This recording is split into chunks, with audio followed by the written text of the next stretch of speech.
আজ খুব হইহট্টগোল। এলাকার এমএলএ সাহেবের ছেলে আজ এমপি হিসাবে জয়যুক্ত হয়েছেন। আরএম সাহেবের মতো তার ছেলে জাংকুককে এলাকাবাসী সবাই ভালোবাসে। জাংকুক এমপি হওয়ায় এলাকায় সবাই খুশি, একজন বাদে। সে খুশি না, কারণ জাংকুক তাকে পছন্দ করতো আগে। আগে বললে ভুল হবে, এখনো করে। এমনকি ভোটের রেজাল্ট বের হবার কিছুক্ষণ আগেও তাকে চোখ মেরেছে। তের ভীষণ বিরক্ত লাগে। এমন না যে জাংকুক সুন্দর না, প্রাপ্তবয়স্ক 28 বছরের যুবক সে। আর তের পিছনে যেসব ছেলে ঘোরে তাদের মধ্যে জাংকুক রূপে গুণে সব দিক থেকে সেরা। কিন্তু তে রাজনীতি পছন্দ করে না। তার পিছনে অবশ্য কারণ আছে। তে এইসব ভাবছিল, তখন তার বেস্ট ফ্রেন্ড জিমিন এসে বলে, কি রে তে, দেখতে পাচ্ছিস না এসব? হ্যাঁ পাচ্ছি তো, ওরা যথেষ্ট ভদ্রতা বজায় রেখে যাচ্ছেন। আরে না সুগা, দেখ কেমন করে তাকিয়ে আছে আমার দিকে। তাই কি তুই কি ওর গার্লফ্রেন্ড নাকি? তাও ঠিক, কিন্তু আগের দিনে বাগানের কথা মনে নেই তোর? তের আগের দিনের কথা মনে পড়ে। সত্যি তো, আগের দিন জাংকুক আর সুগা যা করেছে তাদের সঙ্গে, তা তো ভোলার মতো নয়, আবার সহ্য করার মতো নয়।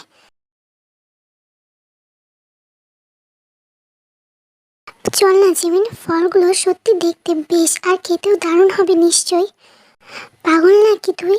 সাদা বেড়ালটা এলাকায় আছে। আগের দিনের কথা মনে নেই নাকি তোর? হ্যাঁ আছে তো। একটু কিস করলে কিছু হয় না রে? হ্যাঁ তা হবে কেন, তোকে যে করে না, যেদিনই যায় না কেন চলে আসে। জানি না কোন শয়তান বলে দেয় ওকে। গিয়ে একটা ফলও খেতে পারি না আমি। তার আগে আমাকে চিপাই নিয়ে যায়। আর পরের কথাটা জিমিন আর বলতে পারে না, বলবেই বা কী করে, তার যে ভীষণ লজ্জা করছে। তে একটু চুপ থেকে বলে, আজ আসুক, আমি বাধা দেব। তুই কি ওনার বিয়ে করা বউ নাকি যেমন করবে? বলছিস তো, করবি কি? হ্যাঁ আজ বলেই ছাড়বো। তারপরেও জিমিন রাজি না। তাই দেখে তে জিমিনকে অনেক বুঝিয়ে বাজিয়ে নিয়ে যায়।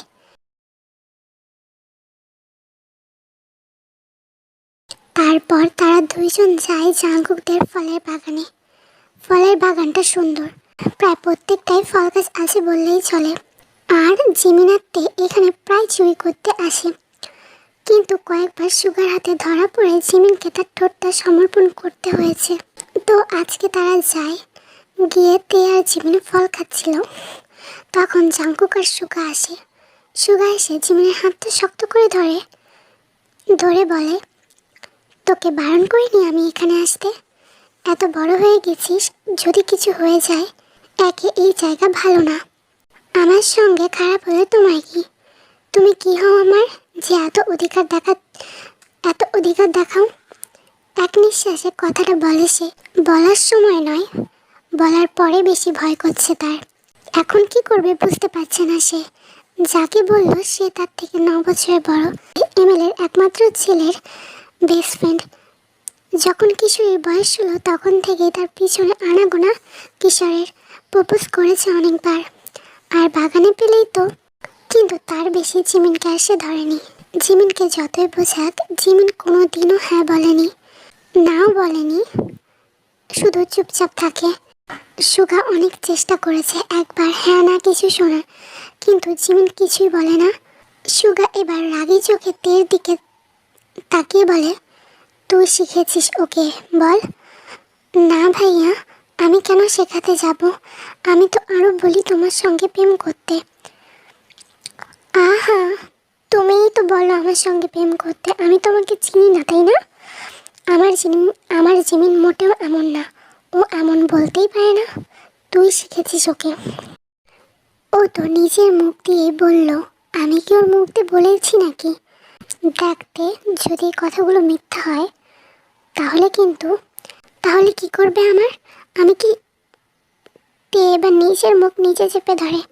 সরি ভাইয়া, আমার ভুল হয়ে গেছে, আমি এভাবে বলতে চাইনি।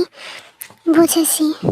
সুগা এবার জিমিনকে কোলে তুলে নিয়ে যায় তার নির্ধারিত জায়গায়, যেখানে সে নিয়ে তার সঙ্গে জাঙ্কুক এতক্ষণ চুপ করে সব দেখছিল। এবার বলেই ওঠে, উত্তরটা আমি এখনো পেলাম না তে। তে প্রথমে চুপ করেছিল। তের চুপ থাকা দেখে জাঙ্কুক আরো 2-3 বার জিজ্ঞাসা করে। তারপরেও কোনো উত্তর না পাওয়ায় রেগে গিয়ে তেকে ধমক দিয়ে বলে, কি রে, কিছু বলছি আমি, উত্তর দে। কিসের উত্তর দেব? এই যে দুদিন আগে 69 বার তোকে প্রপোজ করলাম, তার উত্তর? না, আমি প্রেম করব না। জাঙ্কুকের মাথায় আগুন জ্বলে ওঠে। দেশে ফিরেছে 6 মাস। থেকে দেখার পর থেকে 69 বার প্রপোজ করা হয়ে গেছে, উত্তরে শুধু পেয়েছে না। কেন, সে কি এত খারাপ, এতই বাজে দেখতে যে প্রেম করা যায় না?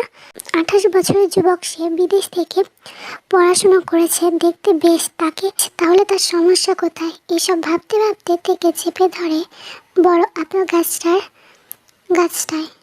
ঠোঁটে পাগলের মতো কিস বললে ভুল হবে, কামড়াতে থাকে। তে হাজার চেষ্টা করেও তাকে সরাতে পারে না। পরে জাঙ্কুক নেমে আসে গলায়, সেখানেও কামড় বসাতে লাগে সে। হঠাৎ তের উঁচু জায়গায় হাত দিয়ে চেপে ধরে। আমার বুক থেকে হাত সরান লাগছে।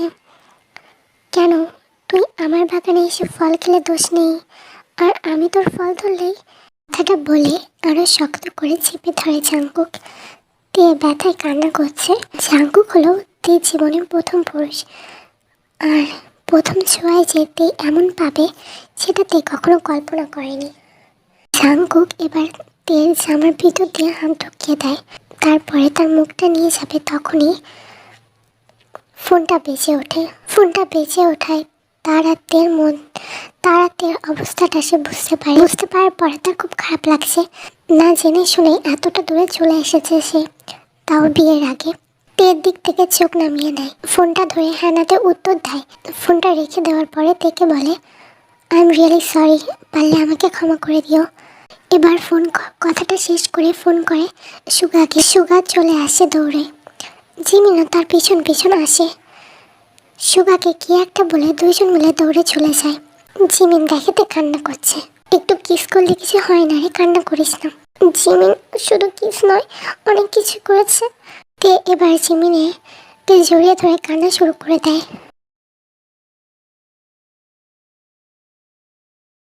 সুগা ভিত থেকে বেরিয়ে এসে জিমিনের কাছে এসে বলে, কি রে, চোখের ইশারায় যেতে বললাম, বুঝতে পারিসনি? যা, এখনই বাড়ি যা। যাচ্ছি। তেকে আবার চাকা দিয়ে বলে, এই তে বাড়ি যাবি না? তে হুঁশ ফেরে। দুজন মিলে বাড়ি চলে যায়।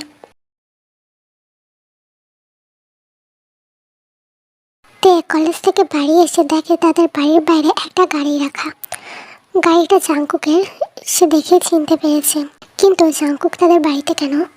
এই 1 মাসে জাঙ্কুকের সাথে কোনো রকম দেখা সাক্ষাৎ হয়নি তার। না হওয়াতে সে অনেক খুশি হয়েছে। আর এই কথাই সে ভাবছিল, কিন্তু কল্পনা করেনি যে যার কথা সে ভাবতে ভাবতে এসেছে সে তার বাড়িতে এসে বসে আছে। তে ভিতরে ঢুকে দেখে যে তার মা জাঙ্কুকের সামনে কিছু খাবার এনে রাখলো। তারপরে জাঙ্কুক তাদের কিছু বলায় তার মা বাবা চোখাচোখি করে কিছু একটা বলতে যাবে, তখন দেখে তেকে দেখে তার মা উঠে এসে তেকে বলে, কি রে, এখানে দাঁড়িয়ে আছিস কেন? যা, ঘরে যা। কিন্তু মা, তুই ঘরে যা, পরে বলছি। তে চলে যায়। তারপরে ইয়ঞ্জন আবার এসে বসে। তাহলে আঙ্কেল আন্টি, আপনারা কি রাজি? বাবা, তুমি ভালো ছিলে, তোমাকে মেয়ের জামাই হিসেবে পাওয়াটা ভাগ্যের ব্যাপার। কিন্তু বলবেন না আঙ্কেল, আপনি রাজি, আমি এতে খুশি। আমার কোনো দাবি দাবা নেই। তা তো আমি জানি যে তোমার কোনো দাবি দাবা নেই, কিন্তু মা কি রাজি হবে? হ্যাঁ হবে, আমি ওকে রাজি করাবো। এত ভালো ছেলেকে কেউ না করতে পারে? ঠিক আছে, তাহলে আমি আসছি, আমার একটা মিটিং আছে আবার।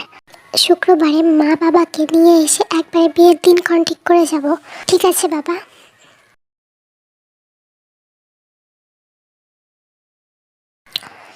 ইয়ঞ্জন কথাটা দিয়ে দিলে মেয়ে কি রাজি হবে? মেয়ে রাজি হবে না কেন? এত ভালো ছেলে। তা তো বুঝেছি, কিন্তু কিন্তু কিন্তু কিছু না। আমি ও রাজি না হলে রাজি করাতে হবে, একদিন তো বিয়ে করে যেতেই হবে নাকি। তেতার রুমের জানলা দিয়ে দেখে জাঙ্কুক চলে গেছে। তারপর সে বাইরে বেরিয়ে রান্নাঘরে যায়। ইয়ঞ্জন রান্নাঘরে কাজ করছিল।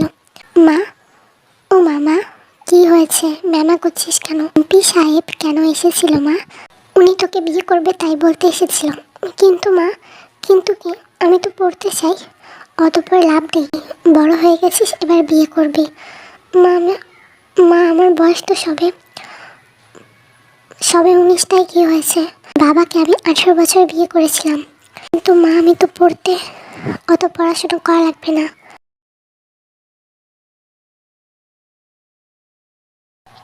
শুক্রবারে মা বাবাকে নিয়ে দেখতে আসবে, রেডি হয়ে থাকবি। আর এই কয়দিন বাইরে বের হওয়া বন্ধ। মা, জিমিনদের বাড়িতে যাই। কেন যাবি এখন আবার? জিমিন আজকে কলেজে যায়নি, ওকে নোটগুলো দিয়ে আসি। ফোনে পাঠিয়ে দিলে কি হয়?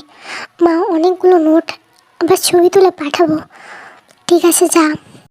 জিমিনদের বাড়ি তেদের বাড়ি থেকে 2টো বাড়ি পড়ে। তে চলে যায় জিমিনদের বাড়ি।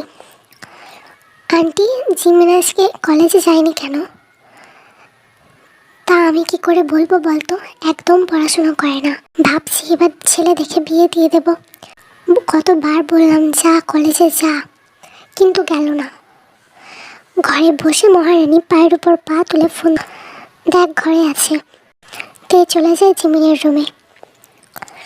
রুমে গিয়ে দেখে জিমিন ফোন টিপছে, কিন্তু ওর মুখে তেমন কোনো আনন্দ নেই। কি রে জিমিন, কি করিস? কি আর করবো, দেখ। জিমিন দেখায় যে সুগা তাকে মেসেজ করেছে আর সুগার সাথে এসে কথা বলছে। কলেজে গেলি না কেন? যেতে বারণ করেছিল। বিয়ে করা বউ নাকি তুই ওনার? এই বলতে পারিস না এই কথা? হ্যাঁ বলবো, আর তুমি বলবে যে তুমি সাধু, তুমি দুধে দেওয়া তুলসী পাতা, তুমি কিছু জানো না। আরে জিমিন, বুঝিস না, বাঁচতে হলে এসব একটু বলতে হয়। তোর বাচ্চা আমার নাম্বারটা যে কী করে পেলো? তুই দিসনি তো আবার? আমি যে কেন দিতে যাবো বলতো? আমি পড়েছি আরেক বিপদে। বিপদ? কিসের বিপদ? এমপি সাহেব আমার বাড়িতে বিয়ের প্রস্তাব নিয়ে এসেছিল। কি? তার মানে তো তাড়াতাড়ি একটা বিয়ে খাবো। কি বারে দেখতে আসবে তোকে? শুক্রবার। ঠিক আছে, আমিও যাব তোদের বাড়ি। যাবি তো ঠিক আছে, কিন্তু কিন্তু কি? আমি তো একটু পড়তে চাই। অত পড়ে কি হবে? এমপি সাহেব কম সুন্দর দেখতে নাকি? আরে তুই বুঝছিস না, আমি সবই বুঝতে পেরেছি।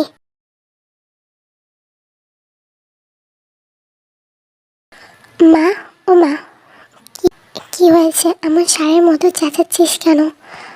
বাবা কোথায়? তোর বাবা যা ব্যস্ত মানুষ, বাড়িতে থাকে নাকি? তুই যে আবার মিটিংয়ে যাবি, বাবা রাতে আসবে তো? কেন, রাতে কি তোর বাবা অন্য কোথাও থাকে? কি বলবি আমাকে বল, আমি বলে দেবো। তুমি বলতে পারবে না তো, তোমাকে তো বলেছিলাম। ও, ওই কথা আমি বলেছি তোর বাবাকে। বাবা কি বললো? বললো কোনো মেয়ে পছন্দ হলে বলতে। হ্যাঁ পছন্দ তো। কাকে? কে? ওই সুবিন আঙ্কেলের মেয়েকে। দেখে? হ্যাঁ দেখে। দেখতে কি বাজে নাকি? হ্যাঁ ভালোই দেখতে, পড়াশোনায় তো ভালো। আমি গিয়ে কথা বলে এসেছি। কি? হ্যাঁ মা, এবার তোমার দায়িত্ব বাবাকে বোঝানো। এই যে আমি কি করব? বিয়ে দিয়ে দাও।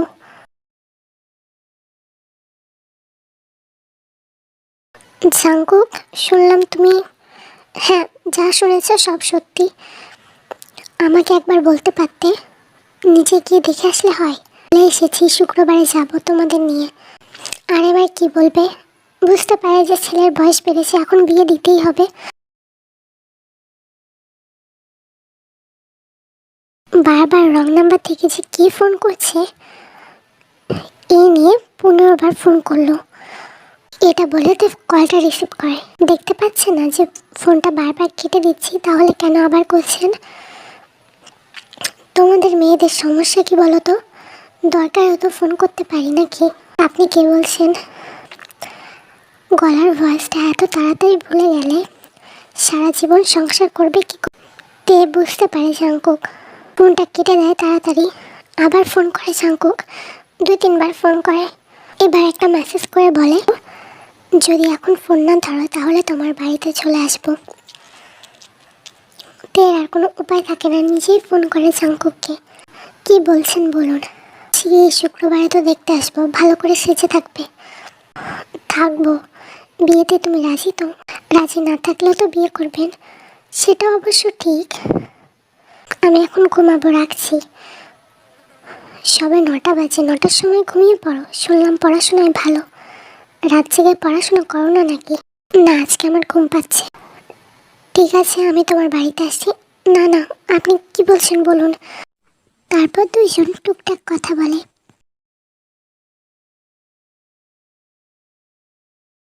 তে গোলাপি কালারের একটা শাড়ি পরেছে। শাড়িতে অসম্ভব সুন্দরী লাগছে তাকে। যে কোনো ছেলেই প্রথম দেখায় প্রেমে পড়ে যাবে। জাংকুক হা করে তাকিয়ে আছে তের দিকে। দুই পরিবার মিলে বিয়ের দিনক্ষণ ঠিক করে। আরেমরা চলেই যাচ্ছিল, তখন জাংকুক বলে ওঠে, আমরা দুইজনে একটু পার্সোনালি কথা বলবো না? জাংকুকের কথা শুনে আরেম জিনের দিকে তাকায়। তোমার ছেলে কি নির্লজ্জ, পুরো তোমার মতো হয়েছে। যেতে চাইছে, যাক না।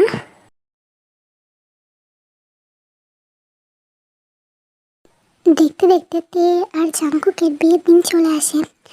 জাংকুক থেকে বিয়ে করে তার বাড়িতে নিয়ে যায়। বন্ধু বান্ধব আত্মীয় স্বজনের সাথে প্রায় 1 ঘন্টা মতো আড্ডা দিয়ে চলে আসে ঘরে। তে বিছানার উপরে ঘুমটা দিয়ে বসেছিল। তের পাশে বসে বলতে শুরু করে, তে পাখি, অনেক সুন্দর লাগছে তোমায়। এই যে এই চেনটা তোমার জন্য। উফ, ঘুমটা না খুলে দেখবে কি করে? আমিও তো পাগল হয়ে গেছি। আজকে বাসর করবো সেই সুখে। আপনি এত নির্লজ্জ কেন? স্বামীরা একটু নির্লজ্জই হয় শোনা। জাংকুক এবার তের ঘুমটাটা খোলে, তারপর তেকে নেকলেসটা পরিয়ে দেয়। তোমার জন্য কিনেছি নেকলেসটা। পছন্দ হয়েছে? হ্যাঁ হয়েছে। তাহলে এবার আমাকেও একটু পছন্দ করো শোনা। তারপর তে পাশে টেবিলে থাকা দুধের গ্লাসটা জাংকুককে দিয়ে বলে, খেয়ে নিন। তুমি জানো এটা খাই কেন? না, আমিও জানি না, কিন্তু আমারটা তুমি খেতেই পারো। ছি, আপনি এত নির্লজ্জ কেন? বড়রা একটু নির্লজ্জই হয়, কতবার বলবো। আমরা দুইজনে এগুলো দেখেই ফেলবো। তাহলে এত সভ্যতা বজায় রেখে লাভ কি বলো? তা জাংকুকের দুষ্টু দুষ্টু কথা আর তোমাদের শুনতে হবে না।